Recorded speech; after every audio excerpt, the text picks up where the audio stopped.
enfim, é como a gente chama, imprevisível. Tem textos do Machado, tem, mas a gente sabe, né? Mas para onde é que vai? Vai para a gênero, vai para a avaliação linguística, enfim.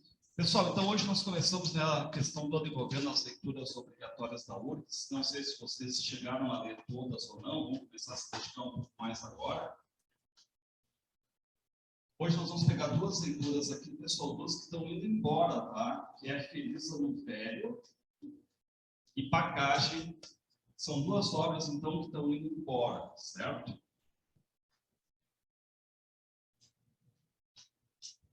E aí, claro, eu sempre digo, vocês tiveram, de certo modo, um prazer de fazer uma questão do Enem, pessoal, porque ela trabalha aquele conceito de botar o texto, e aí, a partir dali, pedir para vocês resolverem. De certo modo, é muito honesto com uma bagagem. 113 poemas, vai lá, a URGS diz assim, no poema Páscoa, se retrata a velhice, ponto. Tipo assim, mas 113 questões, 113 poemas, eu tive que decorar o poema e o tema. Então não é honesto. A URGS agora com 15 andou botando o poema, fica um pouco mais honesto, tá? Então deixa eu passar aqui para vocês, pessoal, tá? Esse aqui é o Marcelo Rubens Paiva. Aqui. Marcelo Rubens Paiva. Vocês querem desligar a luz ou tá bom sim? Tá bom sim. Tá. O Marcelo Rubens Paiva, pessoal, ele, não sei se vocês sabem a história da vida dele, né? Ele era um estudante da Unicamp de Engenharia Agrícola, estava no 3º ano, ele ia para o 4º ano, e aí, em 14 de dezembro de 79, está junto com um grupo de amigos, tem até professor ali, eles vão até um lugar onde tem um lago, eles sobem numa pedra, bêbado, abaixa um lago raso de água barrenta, o que não permite que tu veja, por exemplo, que tem embaixo. E ele dá um salto, o pessoal bate a cabeça, comprime a cervical e tudo mais, né? Enfim, e vai se tornar tetraplégico. Tá? Depois, com o tempo, você sabe, né? Vai começar a ter o movimento das mãos, o movimento dos braços e tudo mais. Mas foi um acidente muito feio e, claro, tem um ponto que ele vai ter que contar. Por quê? Porque ele era uma pessoa ativa no mundo estudantil, muito namorador, participou de concurso de música. Então, vocês imaginem o que é o impacto para alguém que é extremamente ativo nas suas questões e daqui a pouco tu está inativo, tá? E o que vai acontecer? Ele sofreu esse acidente, como ele vai dizer, cuidem do termo que ele usa, né? Ele usa cagada, tá? Esse é o termo que ele usa, cagada. Até porque você sabe que a linguagem é extremamente fácil, coloquial, a gente lê, a gente entende. É um dos livros, por exemplo, que os alunos curtiram. Primeiro porque tem essa questão de autocentrismo, né? É uma autobiografia, pessoal, tá? Então, vocês cuidem isso, né? Estamos falando aqui de um livro chamado Feliz Ano Velho. O título ele é muito impactante, porque a gente já pensou que não é Feliz Ano Novo, tá? O livro foi lançado em 1982, se tornou um best-seller. E se vocês virarem a capa aqui, por exemplo, vocês vão ver que quem foi um revisor de texto foi o Caio Fernando Abreu, o nosso gaúcho aqui, né? Enfim, universal, Caio Fernando Abreu, que leu essa obra, pessoal, e achou uma bela merda, tá? Ele bateu e disse, não é para ser lançado, isso não é literatura. Numa entrevista, 3 anos atrás, o Marcelo Rubens Paiva estava aqui, né? Inclusive, eu consegui um autógrafo para o meu livro e tudo mais, e ele falou desse episódio, ele disse, ó, Caio, detonou meu livro, e o dono da editora foi lá e bancou. E bancou e virou um best-seller, tanto que em 87, 5 anos depois, tem um filme. Esse sim é uma droga, não precisa ver, tá? Mas esse é uma bomba, né? Mas o livro, pessoal, ele foi um extremo sucesso, é que ele foi lançado, tá? Marcelo Rubens Paiva. Hoje ele está, pessoal, com 63 anos, extremamente ativo nas suas questões de publicação. A gente, claro, nota, né, uma grande diferença entre aquilo que é escrito, quando ele tem lá 21 anos, e hoje os textos dele são primorosos, um cronista e tudo mais, teatrólogo, roteiro de filme e tudo mais, tá? Mas, entendam, né, foi muito bem no calor da hora, ali, aquela coisa toda. Olha, tem exemplos de pessoas que tiveram problemas, e tu não coloca isso em livro também, ele vai lá e coloca em livro essa trajetória dele, tá? O Marcelo Rubens Paiva, que até hoje, né, está em cadeira de rodas, pessoal, certo? Mas ele conseguiu recuperar, de certo modo, né, o movimento das mãos e tudo mais. para autografar, ele não pega tão bem a caneta, mas ele conseguiu, né, enfim, com fisioterapia, muita força de vontade, aquela coisa toda, driblar muito dos problemas que nós temos aí frente a essa questão, tá? Pessoal, é uma autobiografia. É uma autobiografia. Lembrando, né, composto aqui por grafia que é escrita, bio, vida e auto por si próprio. Ninguém escreveu para ele. Pode ter passado, claro, pela revisão, obviamente, né? Tem muita coisa revisada, revisores sabem disso. Agora o texto é dele, pessoal, tá? Ele mesmo conta a sua trajetória, a sua história, que vai começar em 14 de dezembro de 79 e vai até dezembro de 80, ou seja, um ano. Só que não contempla um ano apenas, porque ele vai voltar desde o começo, o nascimento, o sequestro, o sumiço do pai, o deputado federal Rubens Paiva, que depois veio a notícia na Comissão da Verdade de 2014 que ele foi, sim, morto pela ditadura militar. A família já sabia, mas não tinha comprovação, né? Enfim, dado, tá? Pessoal, esses são os capítulos, tá? O capítulo do primeiro BIM, que é uma onomatopeia, ele bate a cabeça, é o barulho que ele ouve, tá? BIM, aquele zunido, né? Depois, do lado de cá dos trilhos, que ele conta um pouquinho, né, das aventuras dele e tal. Já caímos na realidade, na UTI, depois para o hospital, e depois aquela coisa, né? Vai para casa. Só que indo para casa, tu não tem mais aquela 24 horas de enfermaria. Vai ter que bancar seu terapeuta, vai ter que bancar o enfermeiro ali, tá? E depois do apartamento, é aquela coisa toda. Ele vai vendo que essa é a vida dele. Não tem? Enfim, né? Uma salvação, toma um remédio, tá bom, não tem. E ele começa a querer, enfim, ir para a rua, certo? Aí vai ter os problemas que todos os deficientes sofrem, acessibilidade, preconceito, certo? Muita coisa estabelecida aqui, pessoal, tá? E depois a gente termina no início de dezembro, que é basicamente fechando um ano dessa narrativa dele, tá? O livro é muito simples, muito legal, a URGS insistiu nas questões envolvendo o plano de fundo histórico, pessoal, tá? Que pega exatamente, né? Repare, ele sofre o acidente de 14 de dezembro de 79.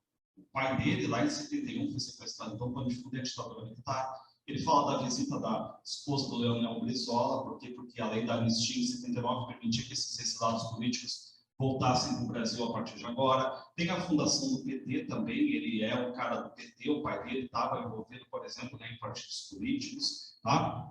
Então, todo esse pano de fundo tem aí, pessoal, certo? Bom, como é que a gente começa? Repare, 14 de dezembro de 79. Pessoal, 14 de dezembro de 79. Aqui vocês vão ter, eu vou usar o termo que ele usa, cagada. Tá? Foi o pulo, o acidente. O que ele vai dizer? 14 de dezembro de 79, 17 horas, sol em conjunção com Netuno em oposição a Vênus. Subi numa pedra e gritei. Todos os amigos ali, o laguinho daqui embaixo. Subi numa pedra e gritei. Aí, Gregor, vou descobrir o tesouro que você escondeu aqui embaixo, seu milionário disfarçado.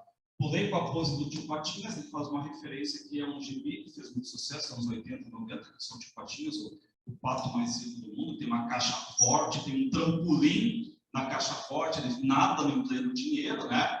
Então a referência está ali. Pulei com a pose do Tio Patinhas, bati a cabeça no chão e foi aí que eu ouvi a melodia BIM. É uma onomatopeia desse zunido, pessoal, tá? Que não sai. Estava debaixo d'água, não mexia os braços nem as pernas, somente via água barrenta, o que não permitiu que ele visse, né? Tinha uma pedra logo abaixo, e ouvia o BIM, essa onomatopeia, esse zunido aí forte, tá?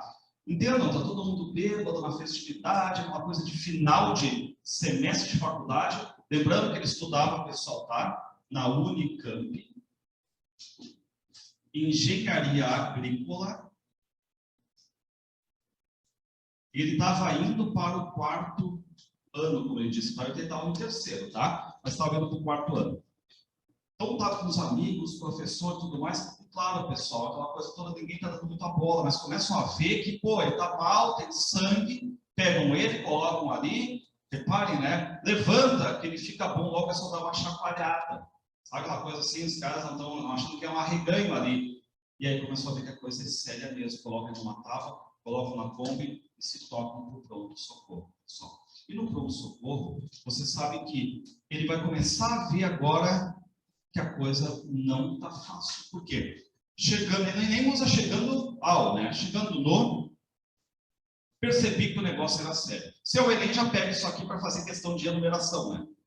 Marca oxigênio, enfermeiros, médicos, maca correndo, teto branco, todo mundo olhando mesa de raio-x. Então ele vira basicamente o Sherlock Holmes de teto.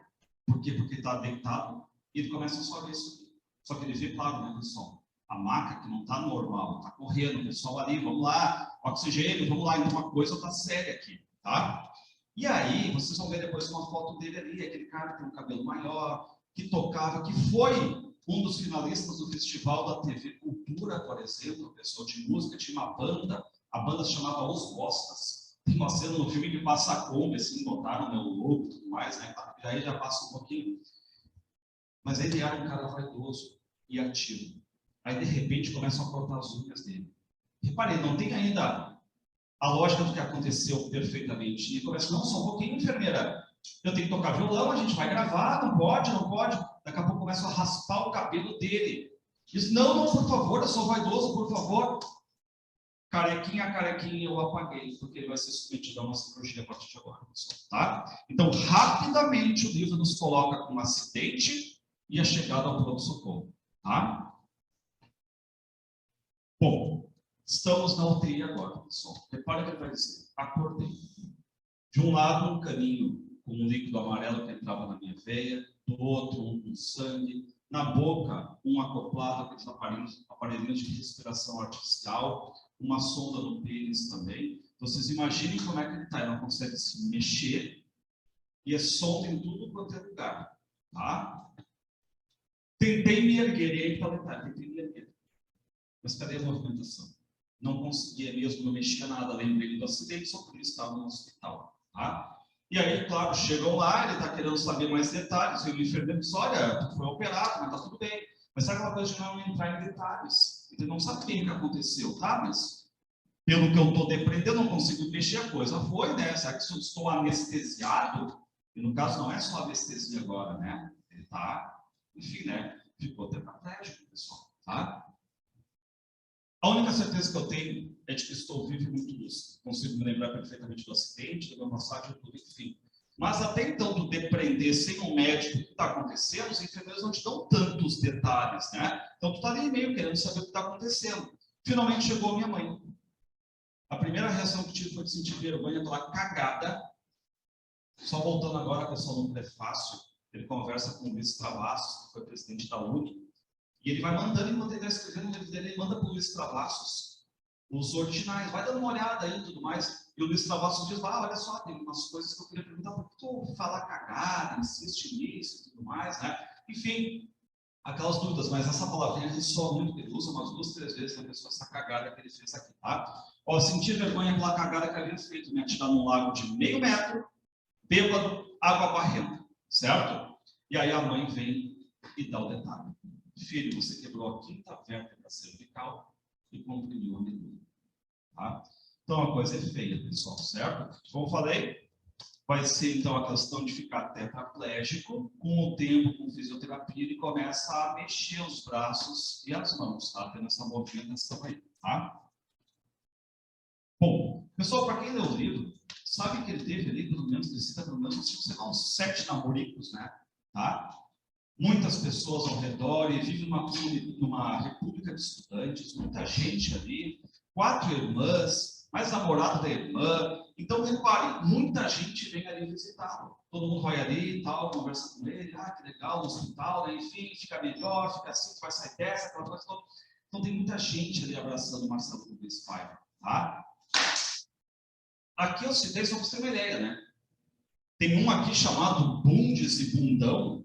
Bundes e Bundão não aparece, né? Eu cheguei a perguntar para ele, né? Era o namorado da irmã, era o namorado da minha irmã e tudo mais, né? Enfim, tem algumas coisas que não ficaram bem assim, mas tu pode dar para depreender, ele falou, né? Pessoal, agora vocês imaginam, tu tá deitado, tu não consegue se mexer. Começa lá a coceira na cabeça, tu corta o cabelo. Ele tem que chamar alguém para coçar ele. Vocês imaginem que agonia que não deu.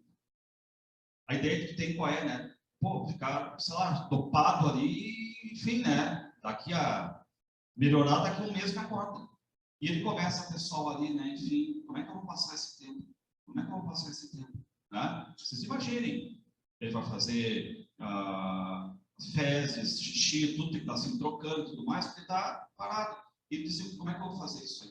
Tá? Então, como é que eu passo o tempo? O que ele fez? Uma maneira de passar o tempo foi pegar uma determinada pessoa, vou pegar Nanda. Lembrar todos os momentos em que estive com ela. Ou seja, gastei essa pessoa aqui, agora vamos para outra. Formas de passar o tempo, pessoal. Qual é? Memória. Tá? Memória, certo? E aqui ele diz assim, está passando uma enfermeira, ele diz assim, ó, bom dia, Marcelinho, diz ela, como vai este menininho? E ele diz assim, vai bem gordinha, bunda, que fofinha.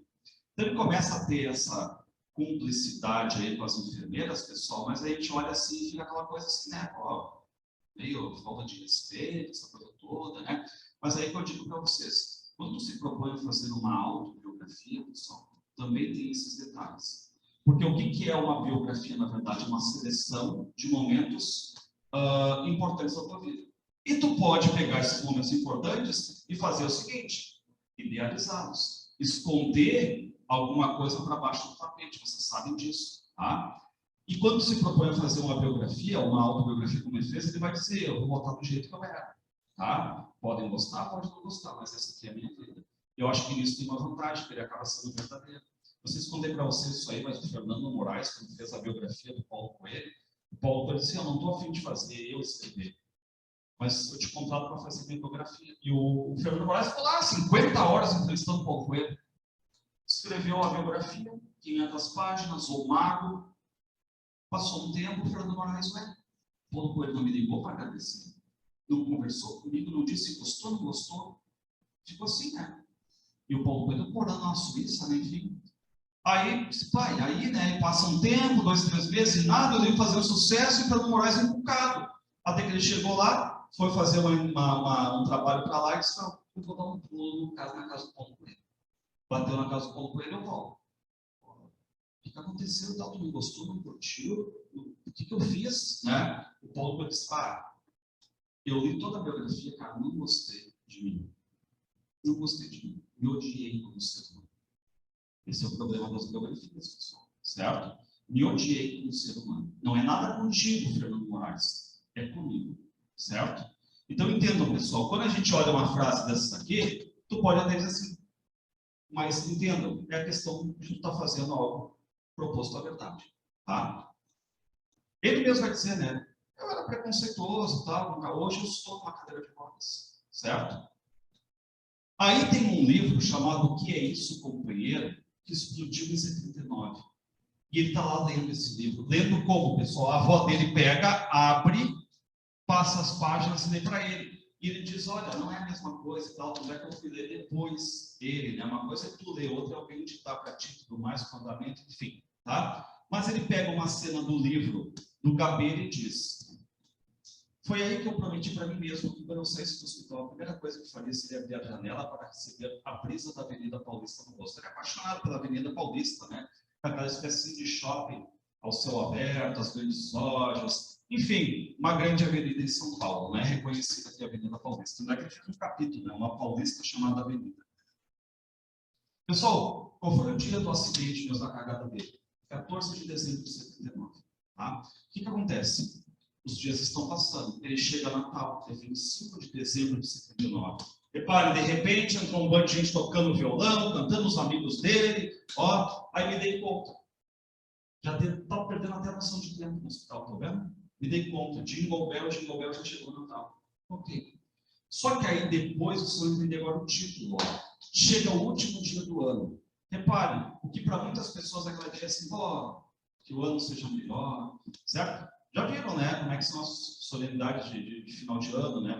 Tudo positivo, né? Que o ano seja melhor, que tudo bom, que o ano comece muito bem. Enfim, meio clichê. Ok. Só que ele disse assim, grande coisa. A gente entende qual é a situação dele. Tá? E aí, começam as pessoas, os enfermeiros saindo de turno. Feliz ano novo, Marcelo e tal. O pessoal indo embora, né? Para você também, Marcelo e tal. E aí começa a musiquinha aquela. Deus, ano velho. Conhece, né? Feliz ano novo. Só que o pessoal entra tarde. Este ano novo que se avizinha em 1980 com ele tetraplégico, ele não quer. O que ele quer? O ano velho. Então, o dia anterior, eu quero o dia 13. Eu quero o dia 14, 16h59. O minuto anterior à minha cagada. Eu não quero esse ano novo. Esse ano novo não vai ser bom para mim. Eu quero o ano velho. Por isso, tipo de feliz ano velho. Tá? Uma reminiscência forte do tempo que ele era extremamente ativo. Enfim, que era visto, porque depois ele sabe, né, pessoal? Até eu acho que quem fez uma sketch legal sobre isso foi Porta dos Fundos. Aquela ideia assim de estar passando alguém de cadeira de rodas, chamar o cadeirante, o deficiente. É isso que ele vai sofrer, pessoal, a partir de agora. Tá? E ele disse: se eu não voltar a andar, darei um jeito qualquer para me matar. Guardem bem essa frase. Se eu não voltar a andar, darei um jeito qualquer para me matar. Guardem bem essa frase para o final. Tá? Bom, o pessoal ele vai para o hospital. Diz assim, ó, olha, se a Lourdes perguntar se a linguagem é difícil, o que vocês vão dizer? Não. Simples, com cara de desabafo. Coloquial. Olha o que diz. Fiquei puto. Não era possível, quase um mês sem levantar a cabeça e essa porra ainda não havia solidificado. Porra é a vértebra dele, tá? Por favor. Então entendam, isso aqui é aquela linguagem de desabafo. Certo? Desabafo. Aí, pessoal, ele entra num detalhe importantíssimo, tá? Quando ele tinha 12 anos, em 1971, ele faz uma volta aqui, então, tá? O sequestro do pai. Tá? E aqui você sabe, né? O assassinato. Só não tem a comprovação. Todo mundo sabe, só não tem a comprovação.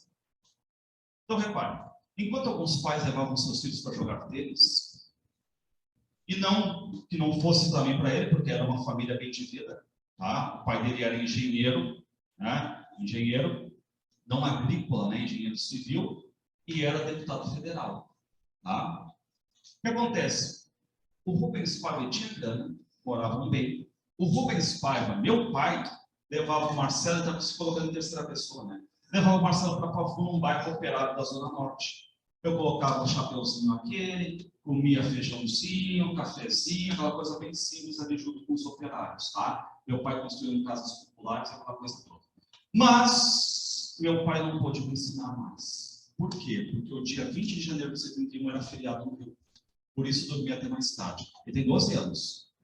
A casa foi invadida por 6 militares à paisana. Sabe o que é a paisana, né, pessoal? Sem a farda, sem nada, a paisana.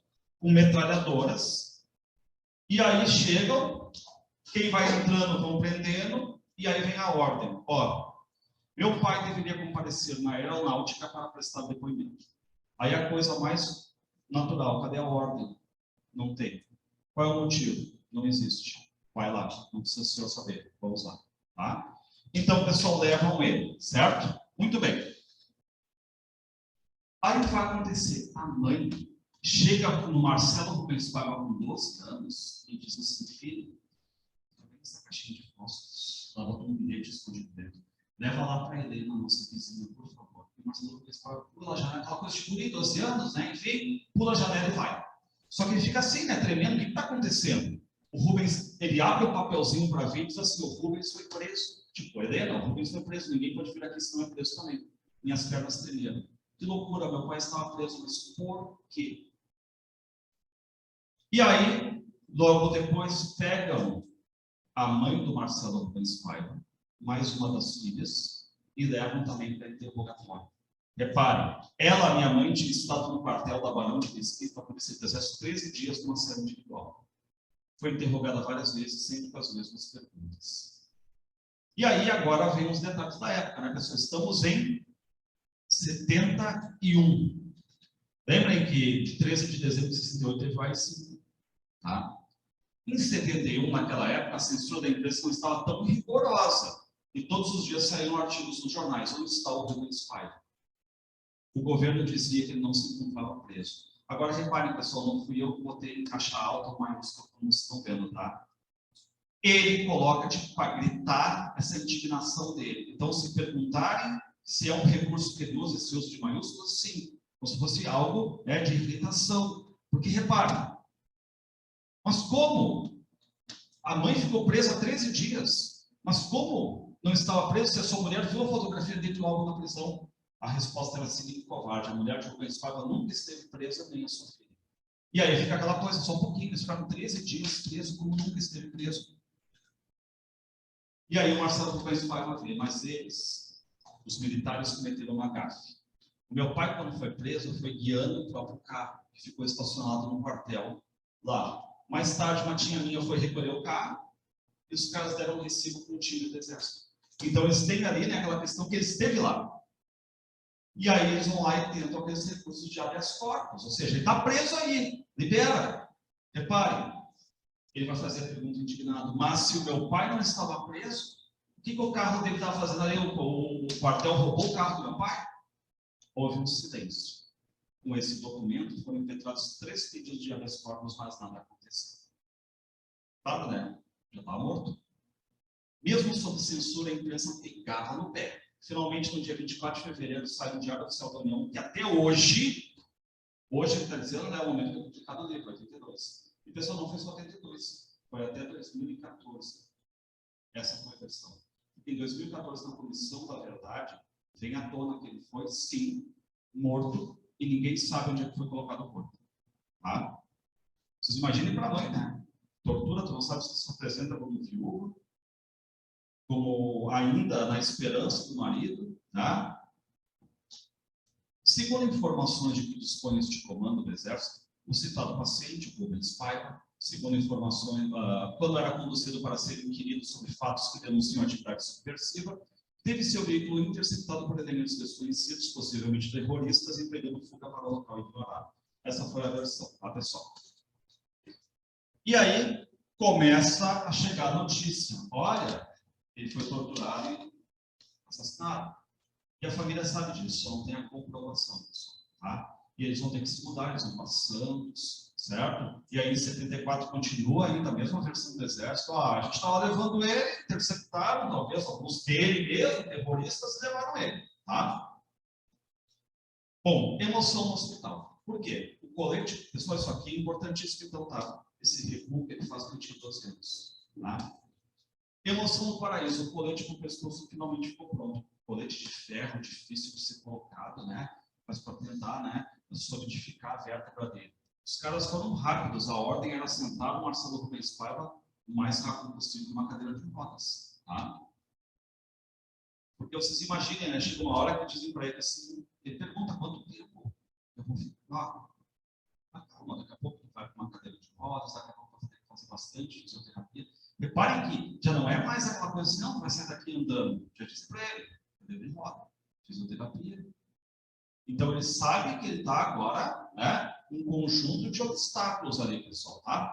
Ó, cuidem, o pano de fundo também está em 79, pessoal. Vocês têm aqui 79, né? A lei da anistia. Que permitia, então, que esses políticos exilados, por exemplo, voltassem ao Brasil. E o Leonel Brizola volta, tá? O Leonel Brizola era amigo do Rubens Paiva, do deputado Rubens Paiva, do pai dele. Aí a esposa do Brizola vai lá, ó, visitinhas políticas, chegou um telegrama do Leonel Brizola dizendo que queria me visitar. Que coisa, eu nunca vi o Brizola na minha vida. Ele tinha acabado de chegar no país beneficiado pela lei da anistia, tá? Pessoal, estamos em fevereiro. Fevereiro é carnaval, tá? Só que fevereiro realmente são as férias. Então toda aquela gurizada, aquele pessoal que estava ali, né, visitando o Marcelo Rubens Paiva, não está mais. O pessoal foi fazer a sua, né? Tipo, durante 2 meses a gente está aqui contigo. Só que agora são férias, cada um vai para o seu lado. E aí ele diz, mas eu não tinha mais aquela galera, ele esvaziou, estava sozinho. Aí ele começa a cantar marchinhas, ó, mamãe eu quero, mamãe eu quero, mamãe eu quero. Sair daqui, tá?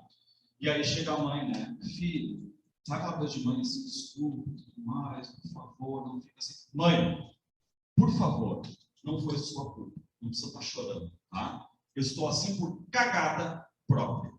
Quantas vezes eu penso em voltar no tempo para segundos antes de me atirar naquele lá, quando eu penso nesse feliz ano velho, tá? Bom, aqui, pessoal, botei uma foto dele como é que ele era, tá? Vocês imaginem um cara totalmente ativo, cabelo grande ali e tudo mais, e de repente unha cortada, cabelo raspado, certo? O que era, como eu falei para vocês, totalmente atividade vira inatividade. Bom, aí ele vai contar também, né, que um ano antes, pessoal, ele estava até assim meio aquela coisa assim, meio Chico Buarque, naquela questão assim que o Chico Buarque estava fazendo, né? Enfim, arquitetura, e acabou largando fora para fazer a música. E o Marcelo Rubens vai estar lá. Ele foi para o Festival da TV Cultura, ficou lá nos semifinalistas e tudo mais. Então ele já estava ali, né, com a música, ele disse, olha, estava pronto para largar já a faculdade de estar estudando a música, tá? Fomos com 2 fitas cassetes, nos inscrever nesse Festival da TV Cultura, eu com uma música chamada Bamba Novo, Bamba é o tênis, né? Tipo All-Star, dele, né? E o Cassi, que era o companheiro dele, né, com o Cemitério Blues. Então eles são classificados como o Bamba Novo, ele chega a colocar a letra na música e tudo mais. O Arrigo Barnabé, por exemplo, né, vai vencer esse festival aí, pessoal, tá? Mas enfim. Bom, ele vai para o apartamento.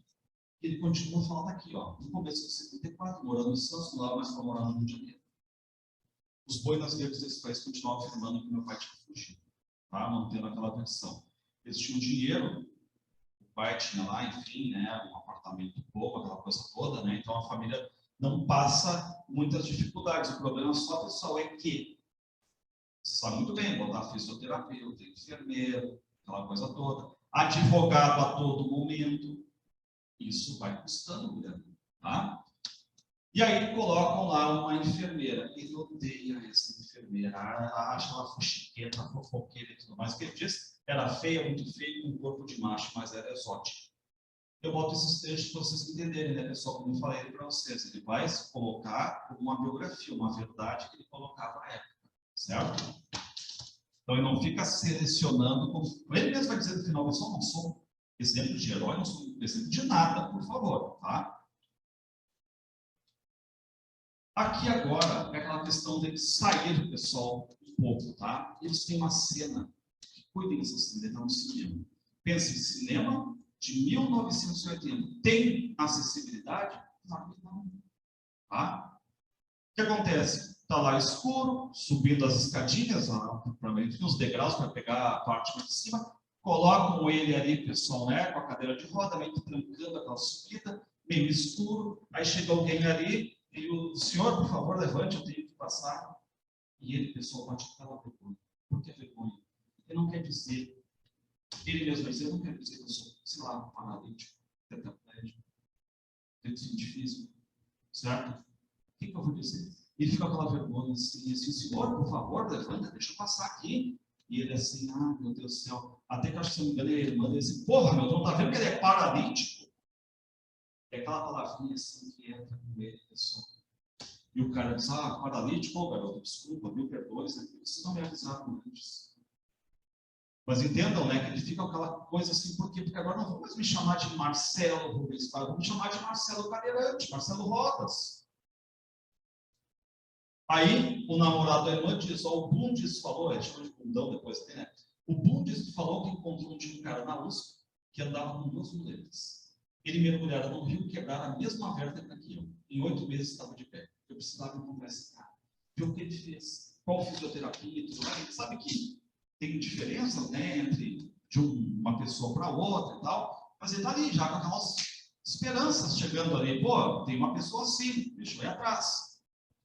E aí, pessoal, reparem por que eu não entro numa máquina do tempo, recuo até o momento antes de dar aquele salto infeliz.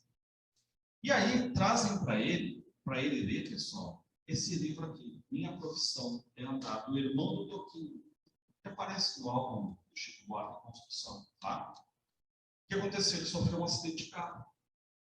E aí, aquela luta para voltar a andar.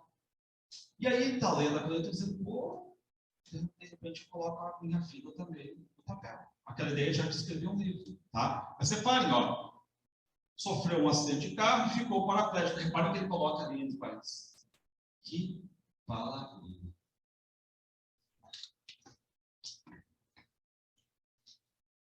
Reparem o pensamento dele. Quem sabe eu também não escrevo um livro para contar a minha trajetória. Tá? Bom, a empregada, aquela enfermeira, não fica.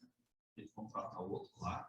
E o outro, para ele, é a melhor coisa do mundo, né? Porque leva ele para o jogo do Corinthians e tudo mais. Antes era flamenguista, agora está no São Paulo, virou corintiano.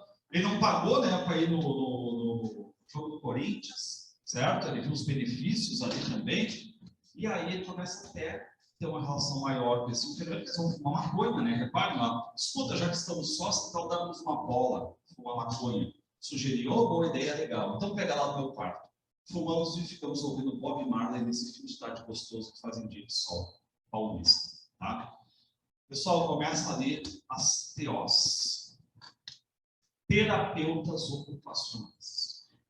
Elas chegam ali, conversam com ele e tudo mais, e vem cá, escovar os dentes. Não, alguém vem aqui, às vezes a minha namorada e tal, minha ex-namorada e tal. Mas não tem nada. Vai cair, pega, faz. Já está girando a roda? Não, como não? Pega e faz. Anda, certo? O que elas estão pedindo para eles fazer, pessoal? Ser mais independente. Tá? Seja mais independente. Não está conseguindo? Vai, vai. E aí, pessoal, claro, né? Que ele está aqui naquela ideia assim, meu Deus do céu, e agora? E aí ele começa, pessoal, a escrever. Bater na máquina. O filme mostra ele pegando tipo um pedaço de ferro, assim, e batendo assim. Pegando assim com a mão e fazendo assim, nas teclas, sabe? E aí ele vai lá e reproduz a emoção, pessoal, que ele teve de escrever o nome dele. Marcelo Pessoal escreveu e disse que tesão dava para escrever. Agora poderia ficar o dia todo escrevendo poesias, cartas até um livro. Nossa, por que eu não descobri as terapeutas ocupacionais antes? Elas dão um chá de realidade nele, do tipo, seja mais independente. Tu vai ficar esperando o quê? Toda hora alguém te trocar, toda hora alguém levar a cadeira para ti, escovar teus dentes, então o quê? Tu não está morto. E aí ele toma aquele choque de realidade, pessoal. Tá? Isso é importante, né? Porque soma-se a isso lá que ele começa a escrever, os livros, aquela coisa que ele já está pensando num plano maior, tá? E aí, pessoal, a gente chega em outubro de 80. BBB. Isso não é o programa, por favor, né? Isso aqui é um centro de fisioterapia. Tá? Minha vértebra se consolidara. Eu estava livre para um tratamento de fisioterapia mais intensivo a partir de agora. Tá? E aí, pessoal, tem outro lado legal, porque ele vai nessa BBB aí, ele está esperando uma vaga nela, né? E tem um cara chamado Silvio. E o cara é muito mais rápido, girando cadeira e tudo mais, né? Ele fica impressionado com aquilo ali. E esse Silvio vai dizer para ele, olha, outro choque de realidade. Meu velho, o negócio é o seguinte, o passado aconteceu, a vida foi boa lá, ativa, aquela coisa toda, mas não volta mais, meu velho. A realidade agora é essa. E tu vai ter que aprender a lidar com ela. Quando tu conseguir escovar os dentes, fazer isso, a vida é um degrauzinho que tu vai subindo a partir de agora. Tá? Pessoal, a gente está lendo, é um choque realmente, é um livro de choque, assim, porque é um livro de verdade, não é um personagem ali, de verdade, essa questão toda autocentrada, né, em primeira pessoa aqui, tá? Bom, o que ele diz? Quem sabe eu mudo meu nome para Marcelo Rodas, cadeira de rodas, assim facilita a identificação. Eu não posso culpar ninguém por isso, eu mesmo antes de sofrer acidente, mas era preconceituoso. E aí, pessoal, no final do livro, eu quero que vocês cuidem muito bem disso aqui. Dia 14. Estão vendo, né? Então, de 14 de dezembro de 79 a, vamos supor, né? Início de dezembro, não diz o dia, mas início, um ano. Tá? Dia 14, faço um ano de acidente. Agora eu vou fazer um resumo para vocês. E só agora, realmente, eu vou começar o tratamento de fisioterapia na BBB. Foram 10 meses de vértebra em frangalhos, usando aquele colete de ferro, e mais um mês de espera de vaga no centro de fisioterapia. Um ano em que tive uma certeza. Isso agora é muito bonito esse final, porque é um desabafo, né? A minha vida mudou pacas. É uma gíria, né? Você sabe, né? Sou um outro Marcelo, não mais o Marcelo Rubens Paiva, sim o Marcelo Rodas. Não sou mais violonista, e sim deficiente físico. Ganhei algumas cicatrizes pelo corpo, fiquei mais magro e agora uso barba. Não sou modelo para nada. Não sou herói, sou apenas vítima do destino dentre milhões de destinos que nós não escolhemos. Aconteceu comigo, injustamente, mas aconteceu. Repare bem desabafo mesmo. É foda, mas que jeito. Sabe aquela coisa assim, bem de mensagem de WhatsApp, né? Então, pessoal, uma linguagem muito simples. Cuidem disso, não deixem a URGS inculcar em vocês linguagem difícil, trabalhosa, barroca, aquela coisa que a URGS gosta. Linguagem simples, deixa os coloquiais, gírias, tá? Agora, vamos retomar lá o que ele tinha dito lá. Se eu não voltar a andar, vou dar um jeito de matar. Ele não voltou a andar. O que ele disse? Hoje em dia, mas nesse meio do caminho, não voltou a andar, mas nesse meio do caminho ele conheceu pessoas iguais a ele. Ele conheceu livros que falam de histórias de vitória. Ele conheceu recursos, conheceu pessoas, e ele diz, hoje em dia eu me pergunto se eu preferiria estar morto. Não sei nem quero saber, esquece isso. Só sei que nas noites em que eu tenho insônia, que eu não consigo dormir, lembro de um garoto normal. Ele está lembrando de quem? Dele mesmo. Que subiu numa pedra e gritou, aí Gregor, vou descobrir o tesouro que você escondeu aqui embaixo, seu milionário disfarçado. Pulou com a pose do tio Patinhas, bateu a cabeça no chão e foi aí que ouviu a melodia Pim. Estava debaixo da água, não mexia os braços nem as pernas, somente via água barrenta e ouvia bem. Ele repete o começo, só que ele muda uma coisinha. Ele passa da primeira pessoa no começo para a terceira pessoa. E quando passa para a terceira pessoa, tu mantém um distanciamento. Como se ele estivesse dizendo, eu aceitei a minha condição. Tá? Então, olha só, para a gente encerrar aqui, os dois trechos, o do início e o do fim. Esse aqui é o início. Esse é o fim. O que mudou ali, pessoal? Aqui ele vai dizer, eu subi, eu pulei, eu bati, eu ouvi a melodia. Agora, no final, de novo, a gente sabe toda a história, as amizades, as terapeutas ocupacionais, os enfermeiros, os amigos, o centro de fisioterapia, os livros que ele lê, ele escrevendo. O que ele pensa? Penso em me matar? Não sei, não quero nem saber. Só que, sim, nas noites de insônia, que eu não consigo dormir, eu ainda me lembro daquele rapaz que subiu numa pedra, que gritou, e ele passa da primeira para a terceira pessoa. Tá? Isso mantém o quê? Sabe como é que é a terceira pessoa? É mais distanciado. Não é subjetivo, é objetivo. Como se eu dissesse, essa pessoa está meio escondida agora, né? Enfim, eu me lembro dela, mas está ok. Agora, vamos enfrentar o problema. Tá? E como eu falei para vocês, né, pessoal? Com o tempo, ele conseguiu desenvolver melhor o movimento dos braços, das mãos e tudo mais. Tá? O que eu acho que não caracteriza mais um tetraplégico daí. Tá?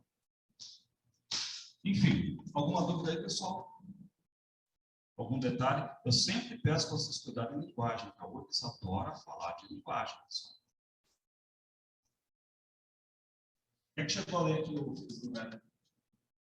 É bom, né? É bom, assim. Está se despedindo, o pessoal tá de novo. Não dá para comparar o Marcelo Rubens Fábio escrevendo, por exemplo, Machado de Assis. Não tem como, tá? Mas literatura não está dizendo que o melhor tem que ser pela linguagem.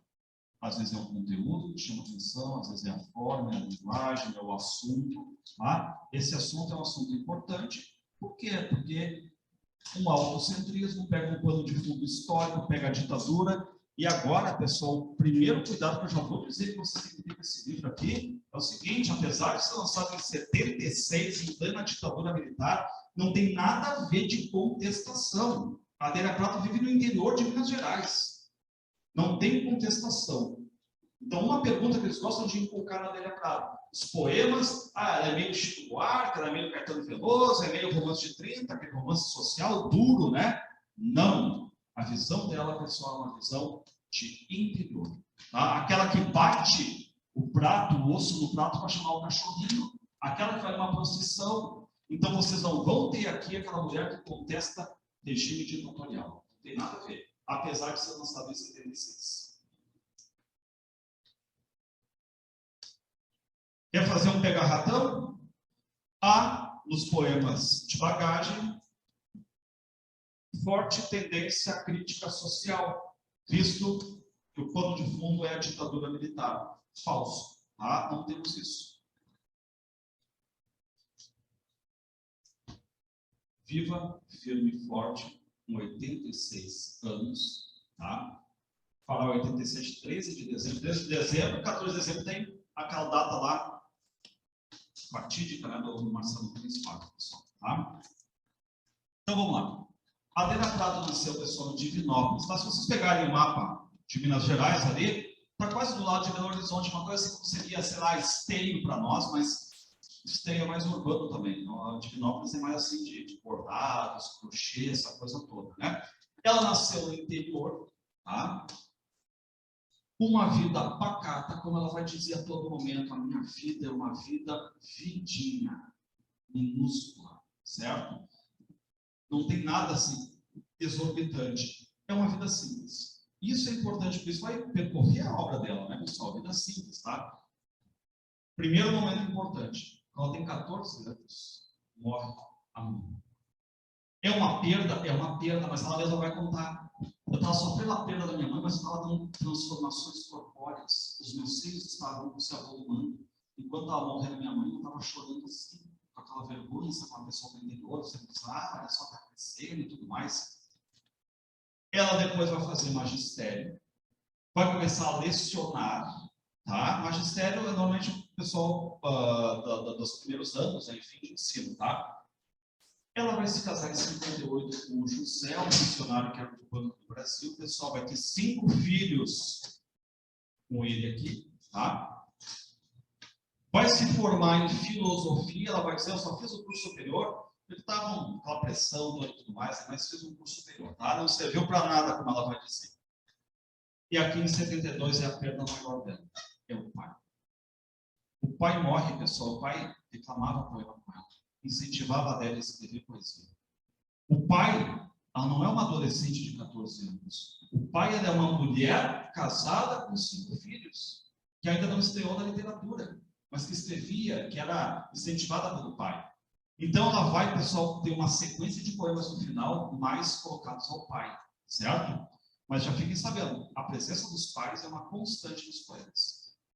O que mais? E aí que tá, depois que ela fez um conjunto bom de poemas, ela disse, será que eu consigo publicar? E ela mandou o pessoal para o crítico Afonso Romano de Santana, que é mineiro também. E ela é apaixonada pelo Drummond, ela tem toda a influência do Drummond. O primeiro poema já é influência do Drummond. Ela faz um poema, todos fazem um poema para o Drummond, que é o 47. Ela vai lá e faz intertextualidade com o poema José do Drummond. Tem pelo menos 3 homenagens ao Drummond. E o Afonso Romano de Santana diz, olha, você é apaixonado pelo Drummond, né? Sou. Já sei. Eu vou dar os teus poemas na mão do próprio Drummond. E o Drummond pega a pessoa e começa a botar pilha lá no cara da editora em Mago. Olha, essa mulher é boa, publica. E aí, em 76, saiu o livro Bagagem dela, tá? Então, pessoal, olha só, vou botar aqui o livro Bagagem, de 1976, Adélia Prado. O que é importante vocês marcarem? É o livro de estreia dela, tá? É o livro de estreia. Ela não é uma poeta com vários livros marcados no meio da sua carreira literária. É o livro de estreia dela, certo? Bom, vamos lá. Pessoal, o que ela vai colocar aqui? Ela vai colocar 113 poemas. Meu Deus do céu, não sei lá. Sofia de Mello escreveu mais de 400. Então isso aqui é café pequeno perto da Sofia. 113 poemas, dividido em 5 partes, ou 4 partes e um fechamento, enfim, depois a gente vê isso aí, tá? Mas, pessoal, aqui qual é a ideia? A vida vidinha. A vida interiorana. Então, o interior é menor que a cidade, não é nesse contexto, pessoal. Por exemplo, a minha vida é simples, certo? É simples. Eu sou mãe, eu sou dona de casa, eu faço poesia, eu sou apaixonado pelo meu marido, certo? Eu sou religiosa, católica, confessa, rezo todos os dias. Esse é o mundo dela, tá? O mundo que ela gosta de sentar à frente da casa dela, comer uma laranjinha, conversar com os vizinhos, abrir o jornal, olhar aquelas notas de quem morreu, quem faleceu. Não, como ela vai dizer, não é por necrofilia, mas como é cidades pequenas, tu conhece as pessoas, vê a passagem do tempo. Outro detalhe, pessoal. Ela é uma mulher extremamente religiosa. Então, ela acredita em que? 2 coisas importantes da religiosidade. Ela acredita em vida eterna. Então, o que ela está dizendo? Nós estamos aqui numa fase transitória e passageira. Tudo que a gente vê aqui é superficial. Amores superficiais, amizades superficiais, relacionamentos superficiais. A gente tem uma data de validade. mas depois que morrer, vida eterna, e tudo é aprofundado, certo? Vocês já viram na literatura que 500 mil pessoas versaram sobre a morte, sobre a passagem do tempo, sobre o carpe diem. Vamos trabalhar essa questão da passagem do tempo, esse ponto final da nossa vida, certo? Agora ela diz, eu não estou preocupado com isso. Nós morreremos e depois a vida é melhor, é mais aprofundada, tá? Outro detalhe. Pessoal, ela ficou 5 anos sem escrever. Ela tem o que os críticos chamam de silêncio poético. Por quê? Lembra que a gente estudou o João Cabral Gero Neto, poeta engenheiro? Se eu colocasse ele aqui sentado e dissesse assim, ó, João, escreve um poema. Ele diz, ok, eu sei a forma, trabalho, suor, transpiração, em 1 hora o poema está pronto. Se trancar, der a Prada, ela vai dizer, não é assim que funciona. Deus me envia. Pessoal, botem na cabeça dele, extremamente religiosa. Tá? O Drummond, a primeira coisa, quando lê os poemas, diz, meu Deus, perpassa uma religiosidade em todos eles. Ela é extremamente religiosa. O que ela diz? Deus me manda a inspiração. Então, quando ele me manda, eu escrevo 10, 20, 50, 100 poemas. Se ele não me manda, eu não escrevo. É inspiração divina. E por que ele ficou 5 anos sem escrever? Deus não me mandou. Tá? Então, até o ato de escrita dela é inspiração divina. Pessoal, religiosidade não tem como, né? Botar, grifar aqui com maiúscula, religiosidade. Tá? Ela vai para missas, coloca isso, uma linguagem que ela coloca também, às vezes, um pouco mais trabalhada, porque ela adorava a linguagem dos salmos, que é extremamente poética, certo? Herda dos pais, essa visão de mundo religiosa, o exemplo, os pais aqui, né? São exemplo, presença dos pais. Lembrando, né, quando ela está escrevendo, já são falecidos. Aquela ideia que tu passou por uma coisa, tu não pode mais ter esta coisa, o que tu faz? Resgate, mas isso aqui a gente viu no Feliz Ano Velho, né? Só que em forma de prosa, agora é poesia. Outra coisa, ela gosta de falar, pessoal, sobre a questão da felicidade, tá? A gente sabe, vocês sabem disso. Pô, imagina vocês passando agora no vestibular. Pô, vocês vão receber oba, tal, aquela coisa toda, né? Enfim, ok, homenagens, enfim, abraços, aqueles posts legais, enfim. Mas e se não passar? A gente sabe que a gente vai receber um carinho, aquela coisa toda, pô, não conseguiu, vamos de novo e tal, né? E onde é que ressoa mais, talvez, o lado humano? A gente sabe, muito mais na derrota. Vai ser uma coisa muito mais humana, certo? A gente viu agora a derrota do Marcelo Luiz Paiva ali e a tentativa de uma vitória depois, né? Então a gente vê que ressoa muito mais esse lado humano. Então ela vai dizer assim, eu sei que as grandes músicas, os grandes poemas, as grandes obras, pô, qual é a marca do Machado? Pessimismo. O maior escritor brasileiro, o maior pessimista de todos. A segunda geração do século, aquela geração, enfim, né, de poesia melancólica, ela diz, eu sei que a tristeza chama mais atenção. Eu sei que a tristeza vem demais. Eu sei que a tristeza é mais humana. Eu sei que isso tudo. Só que eu sou uma mulher feliz.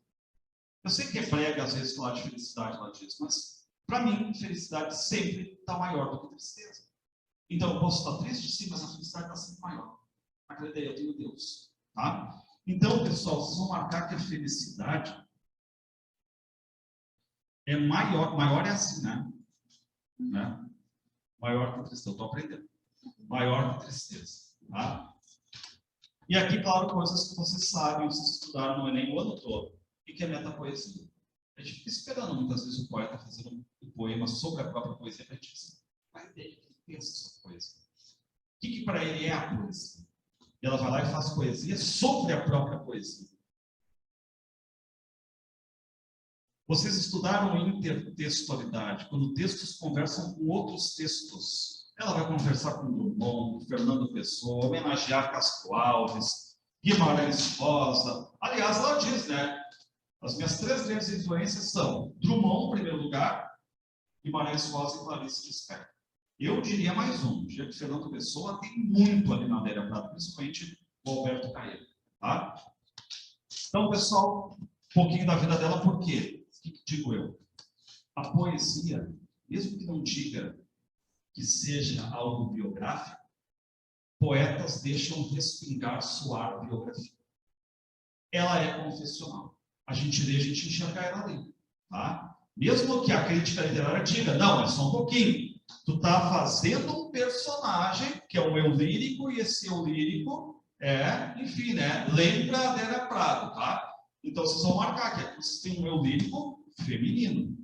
Eu lírico feminino.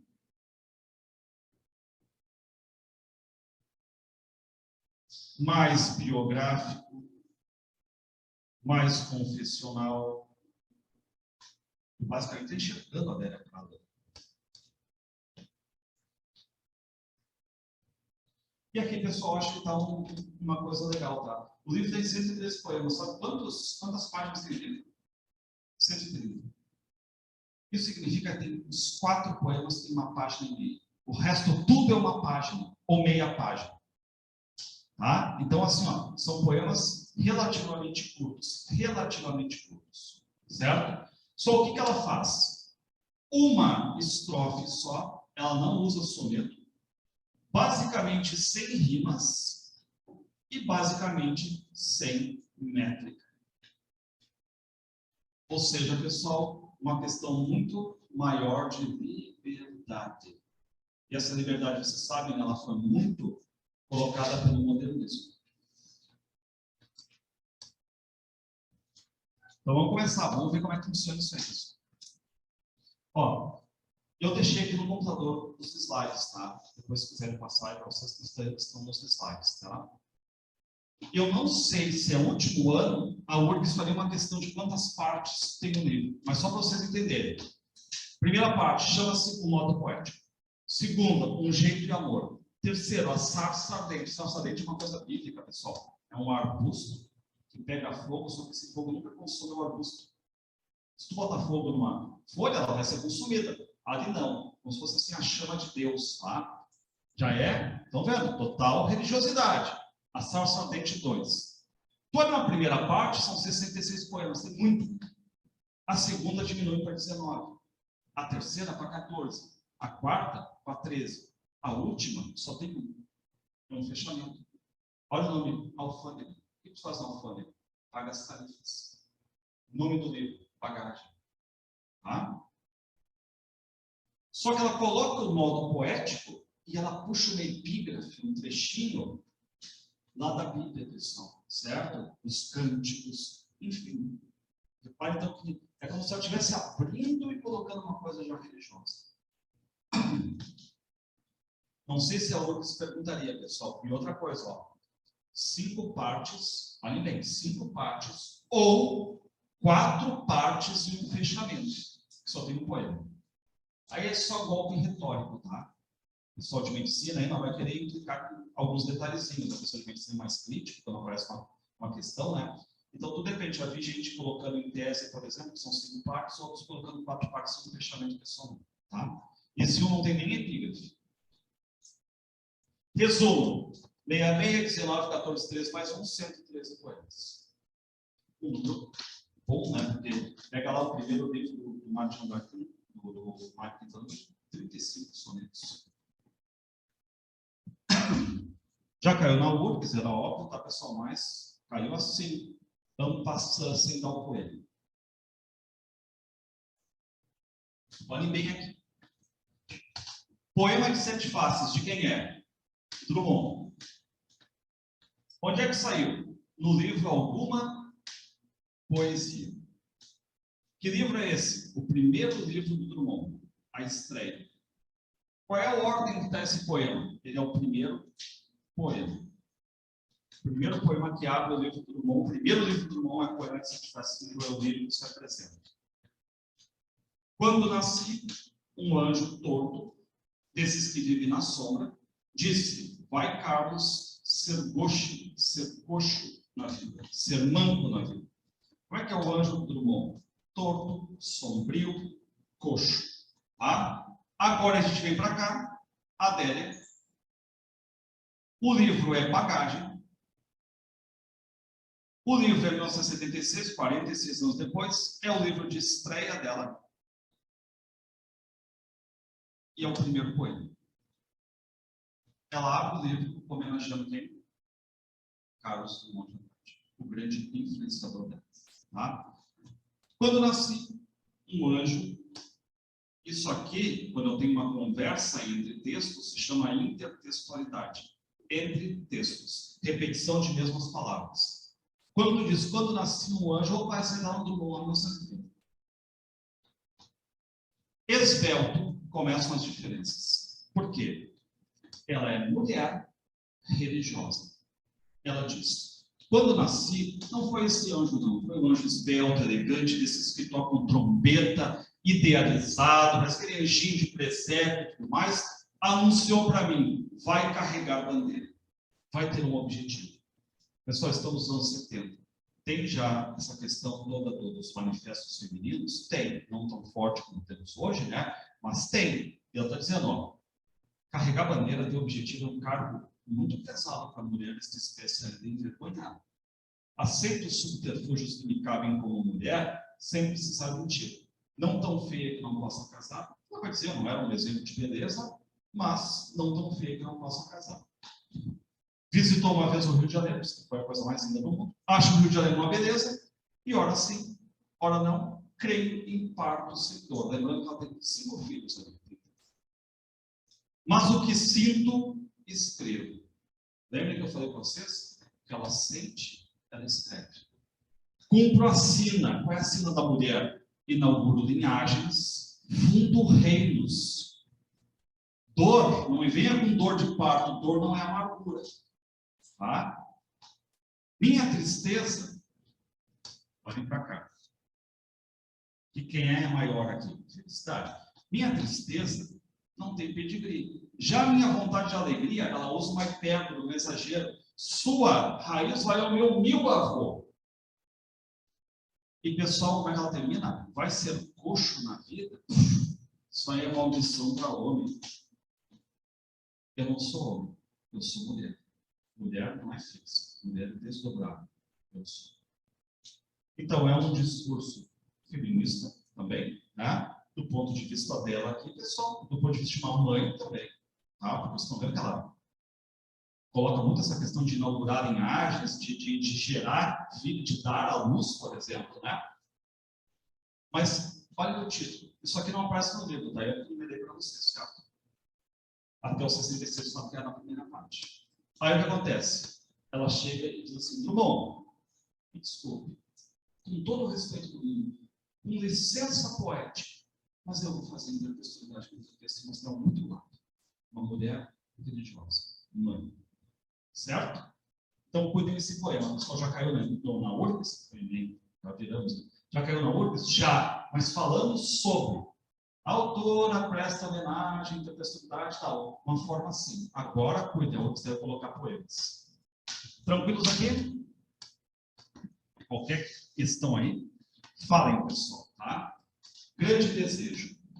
Caiu na URBS? Caiu na URBS.